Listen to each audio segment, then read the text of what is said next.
ونستعينه ونستغفره. أما بعد،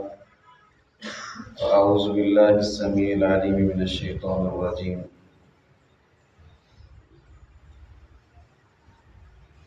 ولسانا وشفتين. اللہ رب العالمین نے انسان کو بہت سی نعمتیں عطا کی ہیں. ان نعمتوں میں سے ایک نعمت جو اللہ رب العالمین نے انسان کو عطا کی وہ زبان ہے. اللہ رب العالمین نے فرمایا کہ دو ہونٹوں کے درمیان ہم نے تمہیں زبان عطا کی، اور اس میں اللہ رب العالمین نے جو انسان کے اوپر فضل فرمایا، اس کو گویائی عطا فرمائی، یہ بول کر اپنی بات کو سمجھا سکتا ہے. جانوروں کے پاس بھی زبان ہے، لیکن انسان کو اشرف المخلوقات بنا کر یہ نعمت دی اور ساتھ بولنے کی طاقت بھی عطا کی تاکہ یہ اپنی بات کو سمجھا سکے. اب اس زبان کو انسان کیسا استعمال کرتا ہے؟ انسان اس زبان سے کیا سچی بات کرتا ہے،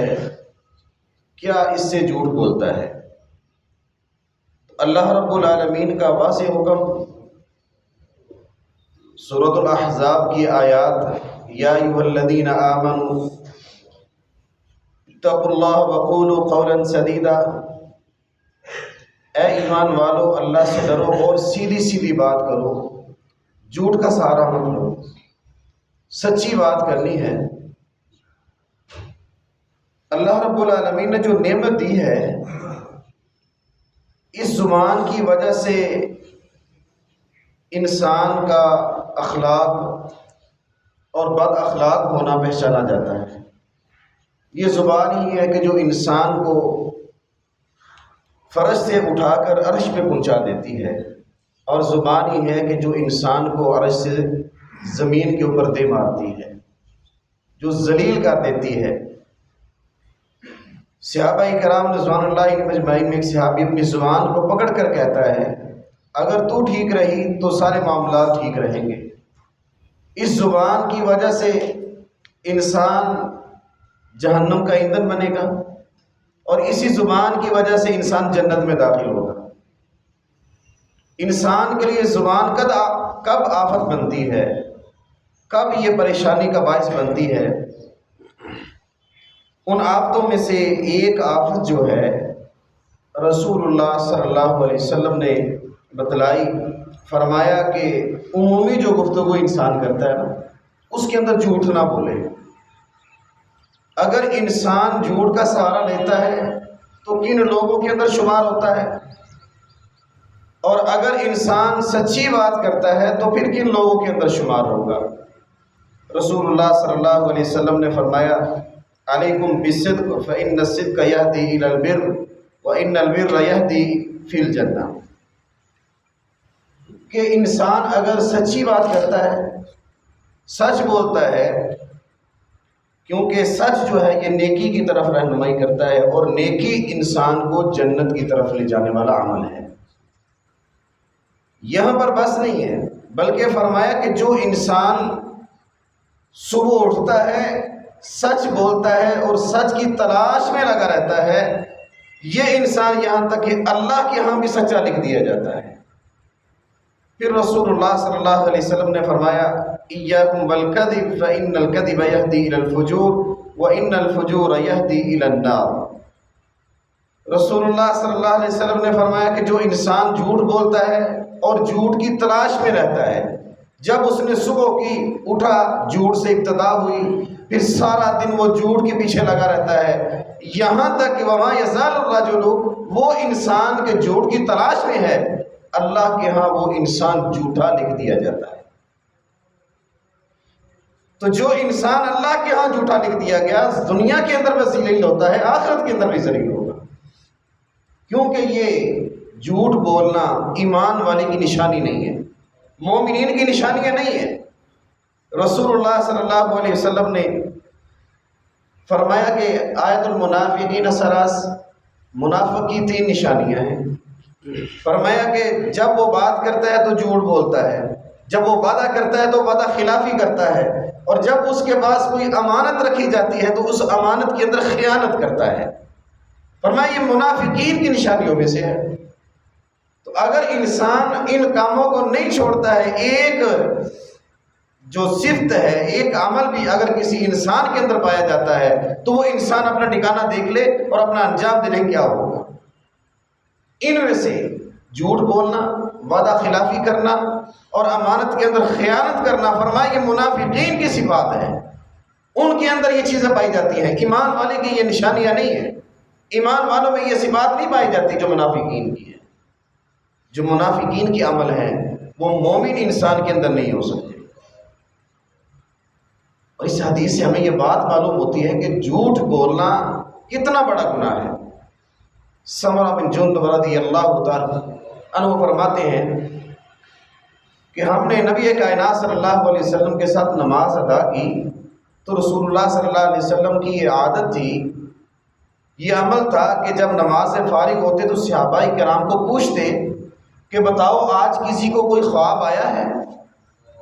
تو صحابہ اپنے خواب بتلاتے کہ اللہ کے نبی صلی اللہ علیہ وسلم ہمیں یہ خواب آیا۔ اس دن سمرہ بن جندب فرماتے ہیں کسی کو کوئی خواب نہیں آیا۔ تو رسول اللہ صلی اللہ علیہ وسلم نے فرمایا کہ مجھے خواب آیا، میرے پاس 2 آئے، انہوں نے آ کر مجھے اٹھایا، مجھے آسمانوں کی طرف لے جایا گیا، اور پھر میں نے وہاں پر دیکھا کہ ایک انسان اس کے ہاتھ کے اندر برچھی ہے، وہ اس کی باج کو یہاں سے چیرتا ہے، بدی تک لے جاتا ہے،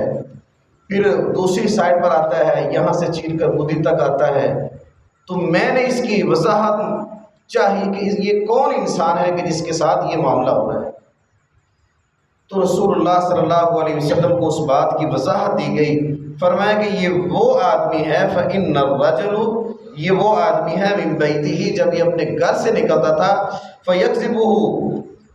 کہ گھر سے نکلتے ہی اس نے جھوٹ کی ابتدا کی، جھوٹ بولنا شروع کیا، اور پھر یہاں تک کہ جب تک یہ جھوٹ کی تلاش میں رہا، سارا دن اس نے جھوٹ کی تلاش کی ہے۔ فرمایا کہ اللہ کے ہاں بھی یہ جھوٹا لکھ دیا گیا، آج اس کے ساتھ یہ معاملہ ہو رہا ہے، اس کو یہ سزا مل رہی ہے، اللہ کی طرف سے اس پر جو فرشتے نگہبان ہیں جو اس کو سزا دے رہے ہیں، فرمایا کہ اس کا یہ باچھوں کا چیرا جانا اس کے جھوٹ کی وجہ سے، کہ انسان کو یہ عذاب دیا جائے گا،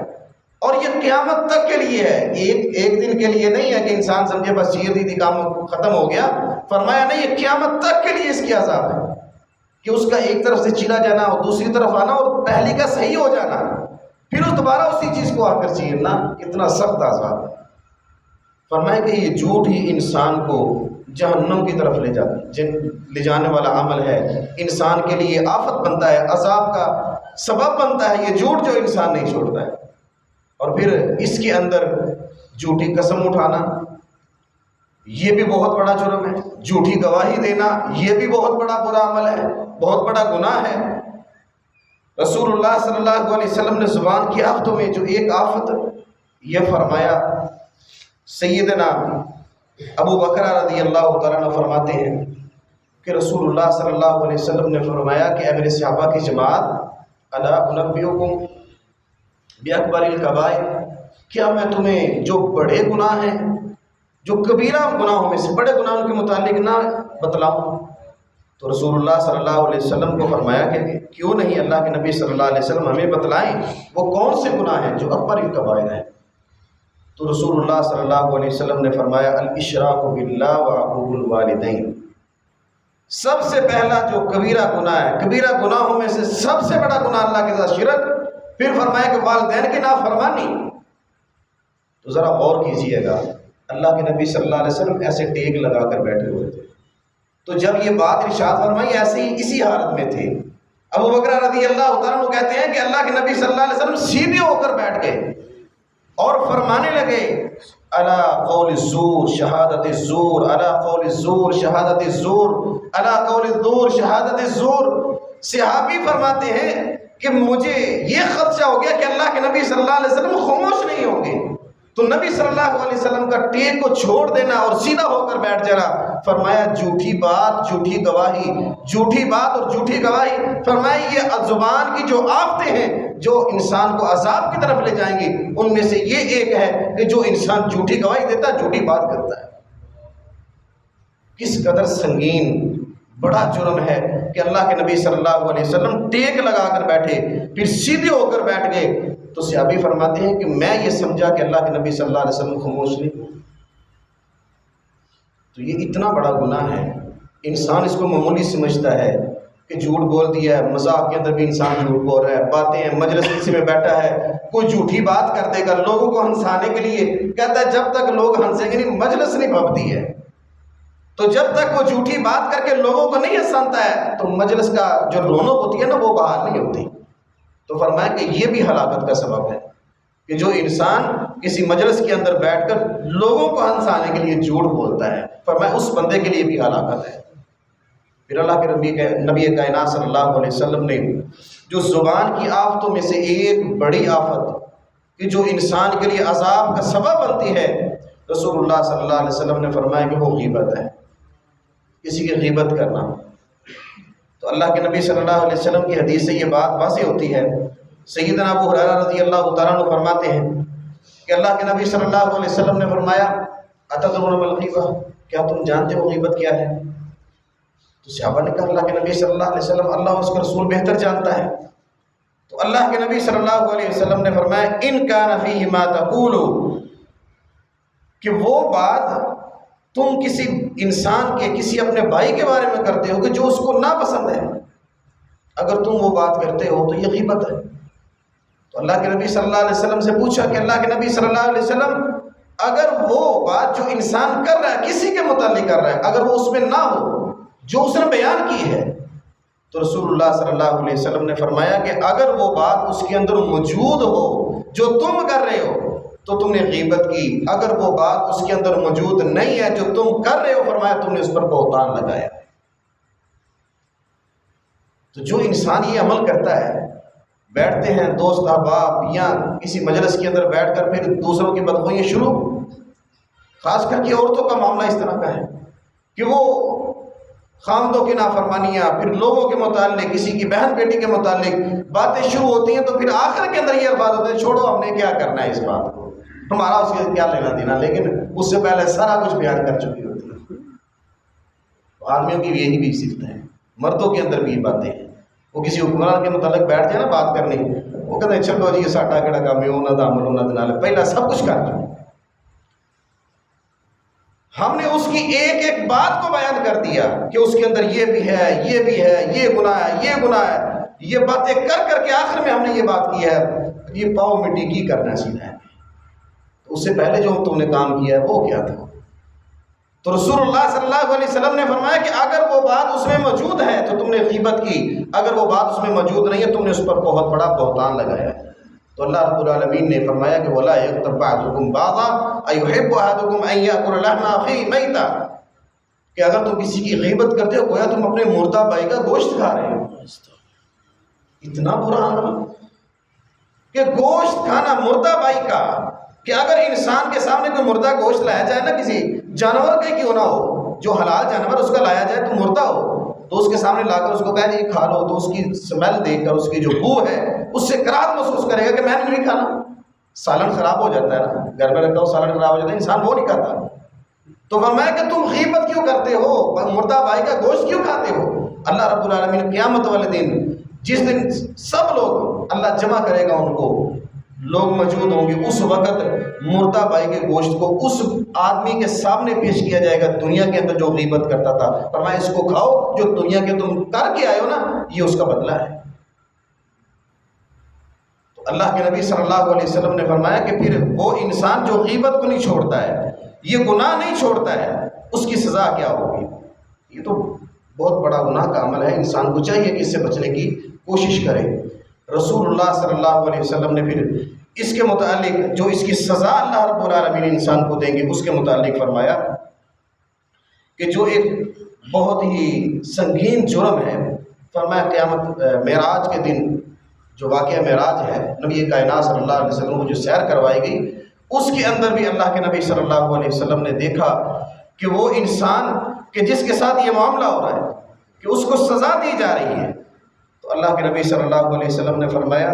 اے وہ لوگوں جو زبان کے ساتھ ایمان لائے، دل کے ساتھ تم نے ایمان نہیں قبول کیا۔ فرمایا دل کے ساتھ ایمان قبول کرنا نہیں، کیونکہ تم مسلمانوں کی غیبت کرتے ہو، اس اپنے بھائی کا مردہ گوشت کھاتے ہو۔ فرمایا کہ اگر تم کسی بھائی کی اس کے عیوب کے پیچھے لگ گئے، عیب تلاش کرنے کے لیے اس کے پیچھے لگ گئے، فرمایا اللہ تمہارے پیچھے لگ جائے گا، اللہ تمہارے عیبوں کو تلاش کرے گا۔ تو رسول اللہ صلی اللہ علیہ وسلم نے فرمایا کہ پھر جب اللہ کسی کے پیچھے لگ جاتا ہے تو اللہ اس کو اس کے گھر سے ذلیل کر کے نکالتا ہے۔ جو انسان اس عمل کو نہیں چھوڑتا ہے، غیبت بہت بڑا جرم ہے، بہت بڑا گناہ ہے۔ انسان کو چاہیے کہ ایسے کام جو انسان کے لیے عذاب کا باعث بنتے ہیں، جو انسان کے لیے آفتوں کا سبب ہیں، ان اعمال کو چھوڑ دیں۔ بہت سارے عمل ہیں، چغل خوری ہے اور جھوٹی بات کر رہا ہے، اسی طرح سود کھانا، لینا دینا، معاملات، رشوت، یہ سارے کے سارے بڑے بڑے گناہ ہیں۔ تو انسان ان سب کو چھوڑ دے اور اللہ رب العالمین پر صحیح طرح ایمان لے آئے اور اسلام کے اندر پورے کا پورا داخل ہو جائے۔ اگر ہم نے یہ عمل نہ چھوڑے تو یہ عمل ہمیں جہنم کے اندر داخل کر دیں گے، یہ عمل ہمارے لیے سزا کا باعث بنیں گے، عذاب کے مستحق بنیں گے ہم، اگر ہم نے یہ کام نہ چھوڑے، یہ گناہ کے عمل نہ چھوڑے۔ اسی زبان کی وجہ سے جو اللہ کی بہت بڑی نعمت ہے انسان کے لیے، اللہ نے فرمایا وَلِسَانٌ وَشَفَتَيْنِ، ہم نے یہ زبان ادا کیا ہے، اس کو اپنے کنٹرول کے اندر رکھو۔ انسان جب بولے تو ماپ تول کے الفاظ وہ بولے کہ تاکہ کسی کو تمہاری زبان سے تکلیف نہ ہو، اور بہترین مسلمان بھی وہی ہے۔ اللہ رب العالمین سے دعا ہے کہ اللہ ہمیں صحیح معنوں کے اندر قرآن و حدیث پر چلنے کی توفیق عطا فرمائے۔